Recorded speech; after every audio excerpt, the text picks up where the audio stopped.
নাহমাদুহু ওয়া নুসাল্লি আলা রাসূলিহিল কারীম, আম্মা বা'দ। দুরুদের ফজিলত অনেক। বেশি বেশি দুরুদ পাঠকারী নবীদের শাফাত লাভ করবেন, দুশ্চিন্তা থেকে মুক্তি পাবেন। আমরা আজ আপনাদের সামনে দুরুদের গুরুত্বপূর্ণ ফজিলত তুলে ধরব ইনশাআল্লাহ। একজন সাহাবী রাসূলুল্লাহ সাল্লাল্লাহু আলাইহি ওয়াসাল্লামকে বলেছিলেন তিনি তার উপর সর্বদা দুরুদ পাঠ করবেন। তখন রাসূলুল্লাহ সাল্লাল্লাহু আলাইহি ওয়াসাল্লাম তাকে বলেছিলেন, যদি তুমি তাই করো তবে তোমার সকল চিন্তা ও উৎকণ্ঠা দূর করা হবে, প্রয়োজন পূরণ হবে এবং তোমার পাপসমূহ ক্ষমা করা হবে। তিরমিজি হাদিস নাম্বার 2457। রাসূলুল্লাহ সাল্লাল্লাহু আলাইহি ওয়াসাল্লাম বলেন, যে ব্যক্তি আমার প্রতি একবার দুরুদ পাঠ করবে আল্লাহ তার উপর 10 বার রহমত বর্ষণ করবেন। সহিহ মুসলিম হাদিস নাম্বার 408।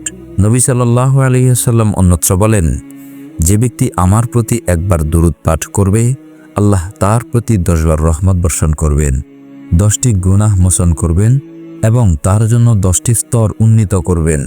নাসাই হাদিস নাম্বার 1297। অন্য বর্ণনায় বলা হয়েছে, একবার দুরুদ পাঠ করলে আল্লাহ 70 বার তার প্রতি রহমত পাঠাবেন এবং ফেরেশতাগণ 70 বার রহমতের দোয়া করবেন।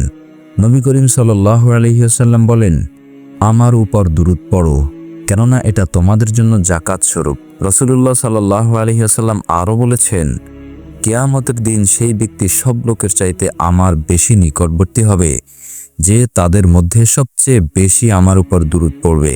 সুনানে তিরমিজি হাদিস নাম্বার 484। রাসূলুল্লাহ সাল্লাল্লাহু আলাইহি ওয়াসাল্লাম আরও বলেছেন, তোমাদের দিনগুলোর মধ্যে সর্বোত্তম দিন হচ্ছে জুমার দিন, সুতরাং এই দিনে তোমরা আমার উপর বেশি বেশি দুরুদ পড়ো, কেননা তোমাদের দুরুদ আমার কাছে উপস্থাপন করা হয়। আবু দাউদ হাদিস নাম্বার 1047।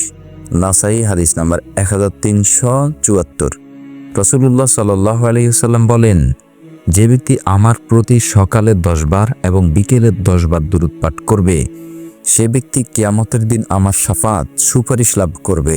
একবার ইবনে মাসউদ রাদিয়াল্লাহু তাআলা আনহু সালাতের বৈঠকে বসে প্রথমে আল্লাহর প্রশংসা ও গুণ বর্ণনা করেন, অতঃপর রাসূল সাল্লাল্লাহু আলাইহি ওয়াসাল্লামের উপর দুরুদ পাঠ করেন, তারপর নিজের জন্য দোয়া করেন।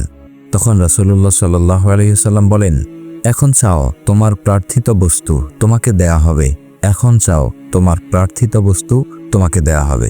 অন্য এক হাদিসে নবীজি সাল্লাল্লাহু আলাইহি ওয়াসাল্লাম বলেন, তোমরা আমার উপর দুরুদ পড়ো, কেননা আমার উপর দুরুদ পড়া তোমাদের জন্য কাফফারা। আল্লাহ তাআলা আমাদেরকে রাসূলুল্লাহ সাল্লাল্লাহু আলাইহি ওয়াসাল্লামের উপর বেশি বেশি দুরুদ পাঠ করার তৌফিক দান করুন। আমিন ইয়া রাব্বাল আলামিন।